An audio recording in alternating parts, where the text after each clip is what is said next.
11:43 p.m. My phone lit up the darkness. Mom's text was short. "You have no claim here. We're done enabling you. Good luck." I read it twice. My chest tightened, but my hands stayed steady. She had no idea what she just handed me. 8 years of bank transfers, $90,000 in receipts, a lawyer who smiled when I showed her that exact message. 3 weeks later, their attorney called mine. His voice was tight, panicked. "We need to settle immediately." They thought locking me out would break me. Instead, it gave me exactly what I needed to take 60% of everything they owned. This is that story. Hit like if you've ever been betrayed by the people who were supposed to protect you. Drop your story below. Now let's get into this. Growing up, everyone thought we were the American dream. Oakwood Drive in Austin, two-story colonial with white shutters and a lawn that looked like it belonged in a magazine. Every Sunday, the smell of barbecue drifted over the fence. Every week, we filed into church like we had our lives together. The neighbors loved us. "The Hendersons always look so happy," they'd say. They had no idea what happened behind those curtains.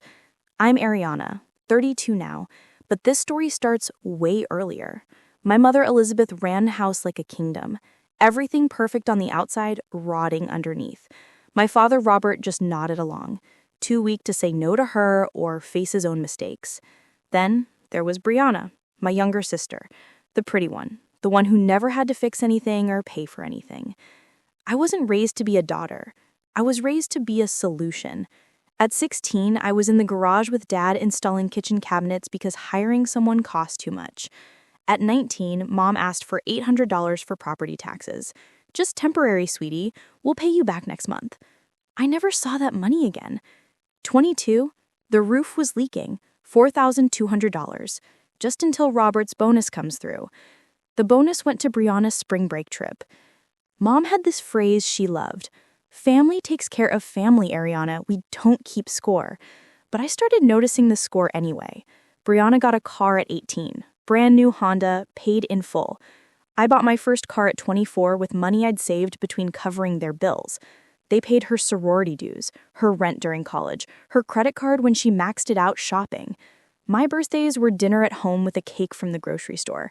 Hers were weekend getaways and jewelry boxes tied with silk ribbons. I told myself it didn't matter. I was the dependable one.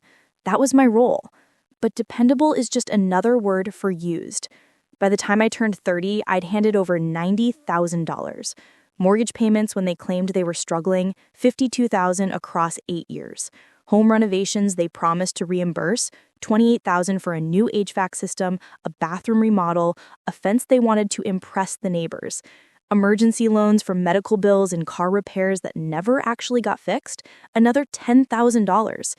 $90,000 of my life poured into their house. I kept every receipt, every text, every promise. I just didn't know yet that I'd need them, because I didn't realize I was funding my own betrayal until the night I came home early and heard them planning how to cut me out completely. Tuesday, late.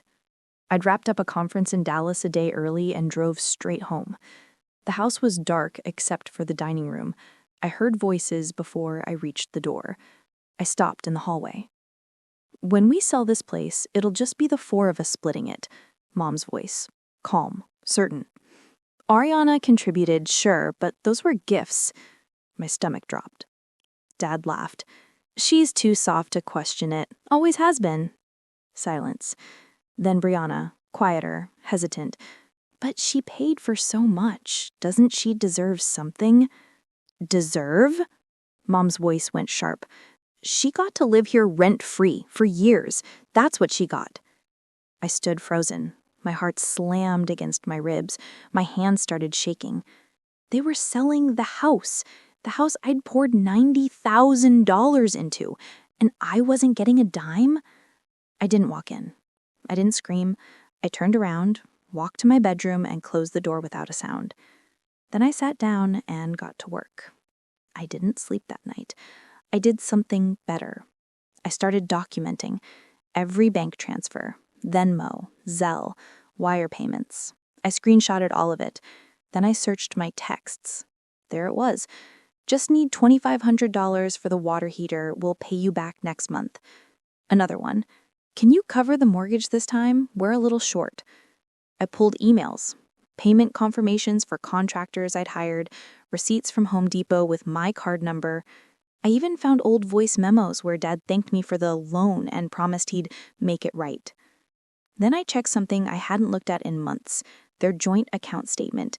I'd been added as an authorized user years ago for emergencies.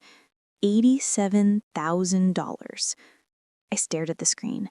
They had $87,000 sitting in savings while I was covering their mortgage, while they cried about being broke, while they bled me dry. They'd been lying the entire time. I made a folder on my desktop, labeled it clearly, Henderson versus Henderson, evidence. Then I waited. Exactly 1 week later, my phone buzzed.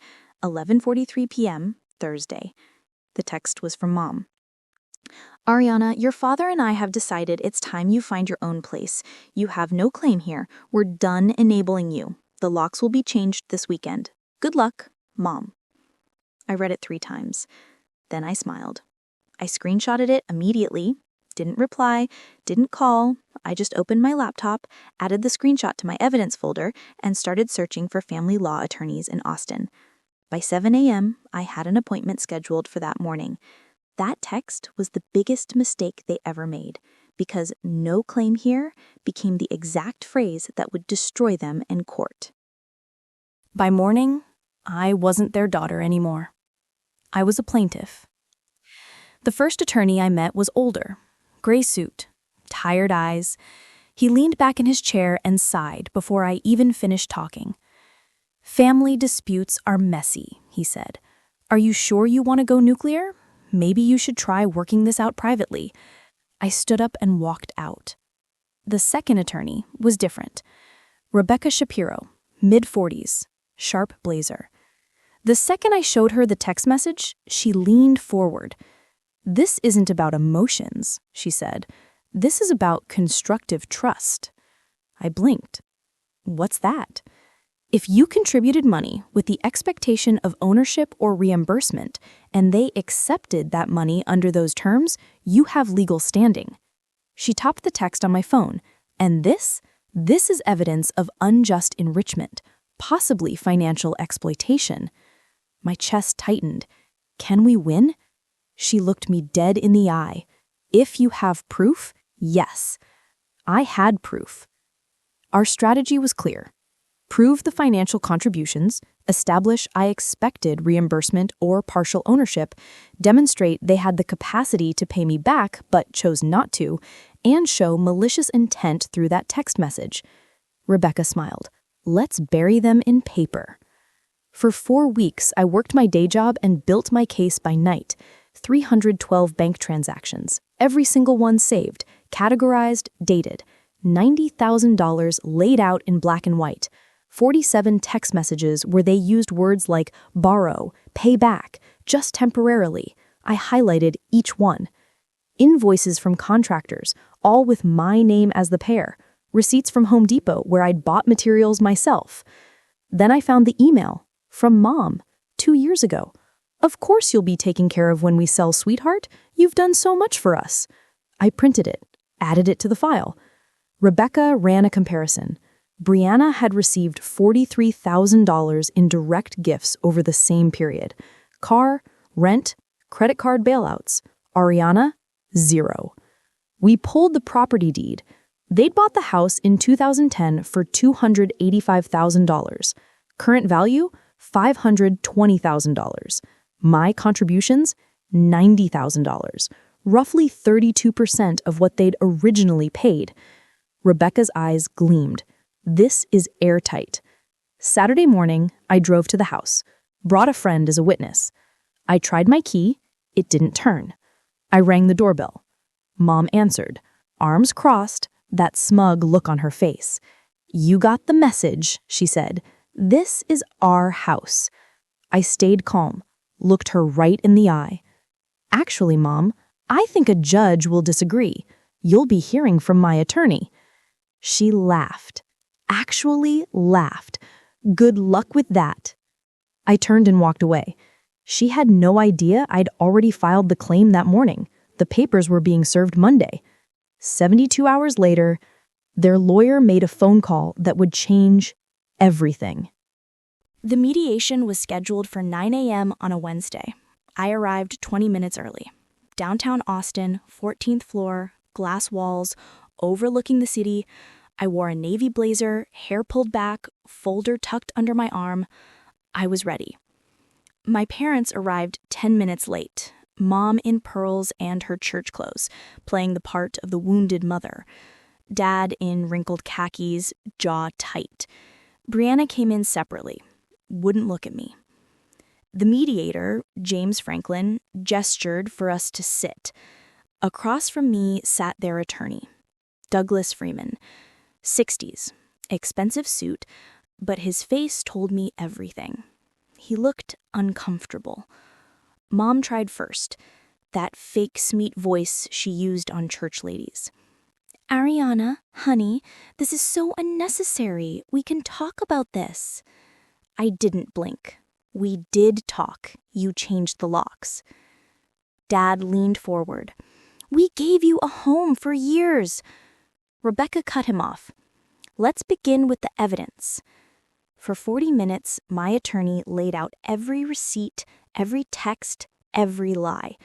First, the spreadsheet projected on the screen behind her. 312 transactions, $90,000 highlighted in red. These are not gifts. These are contributions made under duress and false promises of reimbursement. Mom shifted in her seat. Dad's jaw clenched tighter. Then Rebecca pulled up the text message, the one that started all of this. On April 14th at 11:43 p.m., Mrs. Henderson sent this message to her daughter. She read it aloud. You have no claim here. We're done enabling you. Rebecca paused. Let it hang in the air. The irony is this text becomes Exhibit A in proving she has every claim. Mom's lawyer, Douglas, rubbed his temple. Next came the bombshell. Bank statements, their joint savings account, $87,000 sitting untouched while they bled me dry. Mom's face went white. Douglas closed his eyes like he'd just been punched. While claiming financial hardship, the Hendersons maintained substantial savings. They had the means. They simply chose exploitation over honesty. Then she put up the comparison chart. Brianna's column, $43,000 in gifts, car, rent, spring breaks, credit cards paid off. My column, 0. Preferential treatment, a clear pattern of financial exploitation targeting one child while lavishing the other. Dad couldn't take it anymore. He slammed his hand on the table. We raised her. We fed her. I looked at him. My voice came out cold, steady. I have receipts for groceries I bought, Dad, for years. The room went dead quiet. Then their own attorney leaned toward them, whispered, but the mic caught every word. We need to settle immediately. If this goes to trial, you'll lose the entire house. I felt it then. Victory. Rebecca didn't waste time. 50% ownership or a $260,000 buyout. Douglas tried to fight. 15%, $78,000. Rebecca's voice went sharp. No, your clients committed financial exploitation. We have documentation of fraud. The mediator stepped in. Perhaps 45% would be, I spoke for the first time. 60%, or we go to trial. Silence. 47 seconds of it. I counted. Elizabeth was crying. Robert stared at the table. Douglas whispered frantically with them. Finally, Douglas straightened up. We'll agree to a 60% equity stake or equivalent cash buyout of $312,000. I stayed expressionless, picked up the pen, signed the preliminary agreement, watched my parents sign with shaking hands. Rebecca gathered the papers. I stood up, walked toward the door. I didn't look back. I walked out of that office $312,000 richer, but the real payment came later. The check cleared on a Friday. By Monday, I'd made 3 decisions. The house appraised at $520,000. My 60% equity came to $312,000. After attorney fees and taxes, I walked away with $285,000. They had to sell to pay me. Final sale price? $535,000. After my cut, they were left with $223,000 to split with Brianna. They'd planned on $535,000 for retirement. Instead, they got $74,333 each. The calls started immediately. 17 voicemails from Mom. "Where are your parents? How could you do this to us?" Emails from Dad. "You've destroyed this family." Texts from Brianna. "I didn't know they were lying to you. Please." I blocked them all. By Monday, I'd made my decisions. I bought a loft in East Austin, $240,000, paid cash. High ceilings, exposed brick, big windows that let the light pour in. $30,000 went into an emergency fund. The rest I invested. The first thing I did in my new place? Installed my own locks. New deadbolt, new keys. Nobody else had a copy. Then I adopted a dog, golden retriever, named him Justice. Mornings became mine again. Coffee on the balcony, sunrise over the city. No unexpected emergencies, no guilt trips, no one asking for money they'd never pay back. Just quiet, clean, earned freedom. 6 months later, my phone buzzed. A text from Mom. "You won, Ariana. Are you happy now? You have your money and we have nothing. I hope it was worth losing your family." I stared at it for a moment, started typing. I didn't lose my family. I escaped them. There's a difference. Then, I deleted it. Instead, I took a screenshot, added it to a folder on my phone labeled Reminders. Closed the app. Justice was waiting by the door, leash in his mouth. I grabbed my keys, the ones only I had, and we went for a walk. I didn't think about them for the rest of the day. Sometimes the people who create you are the same ones who try to destroy you. They changed the locks to teach me a lesson about knowing my place. What they actually taught me was that I deserved a place where no one could lock me out ever again. I don't regret the money I gave them. I regret the years I spent thinking their love was real. But that text, "You have no claim here," it freed me because it forced me to prove that I did. Justice doesn't always roar. Sometimes it just signs documents and walks away with a check. And you know what? That's enough. If you've ever been used by people who are supposed to protect you, drop your story below. You're not alone. Hit subscribe for more stories of quiet revenge and hard-won freedom. And remember, always keep your receipts.